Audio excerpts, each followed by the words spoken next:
Welcome to our cinematic deep dive into Van Helsing, 2004, the action horror epic starring Hugh Jackman. We'll explore all aspects: brutal battles, emotional moments, and epic creature confrontations. So get ready and let's dive into the details. Prior to our discussion, we have a tiny favor to ask. If you enjoy our content, please consider subscribing to our channel. It's just a small action for you, but it significantly impacts us. The movie opens in black and white as Dr. Frankenstein brings his creation to life. Count Dracula reveals himself as the financier, demanding control of the creature. When denied, Dracula kills the doctor and tries to take the monster. The monster escapes with the doctor's body into a windmill pursued by villagers. A raging mob torches the windmill as the monster hides inside. The flames engulf the structure, and it collapses in an inferno. Everyone believes the creature is dead in the rubble. But the monster survives and retreats into the shadows. In Paris, Van Helsing chases the monstrous Mr. Hyde across rooftops. They fight inside Notre Dame as Hyde mocks Van Helsing's cloudy past.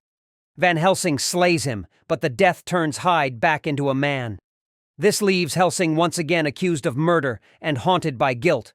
Back in Rome, Van Helsing is tasked with hunting Count Dracula. He learns Anna Valerius must survive, or her family's souls are lost. Karl, a friar and gadget maker, joins him with holy weapons. Their journey begins toward the heart of Transylvania's curse. The duo arrives in a cold, fearful town under vampire siege. Anna Valerius, noble and fierce, leads resistance against Dracula. Suspicious of outsiders, she refuses Van Helsing's help at first.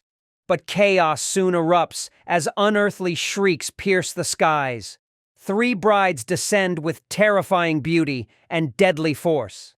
They swoop down, tearing villagers apart and laughing madly. Van Helsing uses a rapid-fire crossbow to wound one.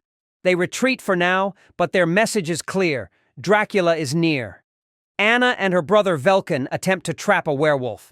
It backfires, and Velkin is dragged away during the attack. Anna watches helplessly as he disappears into the trees. The mission becomes personal. Dracula has taken her brother. Van Helsing finds the monster hiding in an icy, ruined castle. Rather than evil, the creature is intelligent and mournful. He explains Dracula needs him to bring his children to life.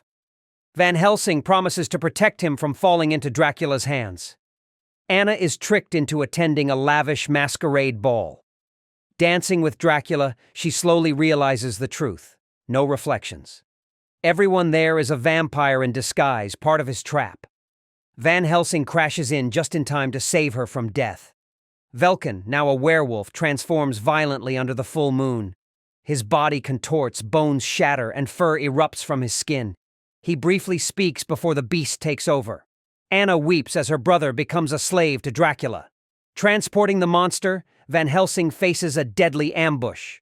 The vampire brides attack mid-journey, soaring through the sky. A wild chase ensues over cliffs, snow, and a collapsing bridge. They crash into a ravine, but the monster miraculously survives. In a hidden monastery, Karl uncovers ancient scrolls. They reveal Dracula was once the son of Valerius the Elder. Only a werewolf can kill him due to a dark curse. Van Helsing is called Gabriel, tied to divine power. Searching for Dracula, the team explores water-filled catacombs. Vampire spawn attack in swarms, bursting from walls and ceilings. Explosions rock the tunnels as Van Helsing fights through. They escape soaked and bruised, barely clinging to their mission. During a fight with the werewolf Velkin, Van Helsing is bitten. The infection begins to twist his body from the inside. Karl prepares a serum, but it's temporary and must be timed perfectly. The curse gives him power, but also threatens his soul. The final assault takes the heroes to Dracula's castle on a cliff. They scale icy ledges while wind and bats attack from above. Frankenstein's monster is hauled into the machinery to power Dracula's plan. The heroes sneak inside just as the storm begins to rise. Strapped into the machine, the monster resists Dracula's commands. With strength and fury, he breaks his bonds and destroys the equipment. Dracula's brides attack, trying to regain control. The monster flees to help Van Helsing stop the final ritual. Van Helsing transforms into a werewolf as Dracula becomes a bat-like demon. They fight savagely across the icy towers and broken stone. Each blow shakes the castle, echoing across the mountains. Finally, Van Helsing sinks his fangs into Dracula's neck, killing him. Anna rushes in with the antidote as Van Helsing's mind fades. She injects him, but not before he lashes out in his beast form. He kills her in a tragic accident, then returns to human. Holding her body, he weeps, realizing the cost of victory. Anna is cremated on a cliffside as Carl reads prayers in mourning. Frankenstein's monster departs silently by boat, free at last. Anna's spirit appears in the sky, reunited with her family. Van Helsing rides off into the horizon, forever marked by the darkness he fought. I'll see you at the next one, and please share your thoughts about the future film in the comments section. If you haven't already, please remember to subscribe to us and leave a like if you enjoyed our material. Be careful and have a nice one. Many thanks to all of you.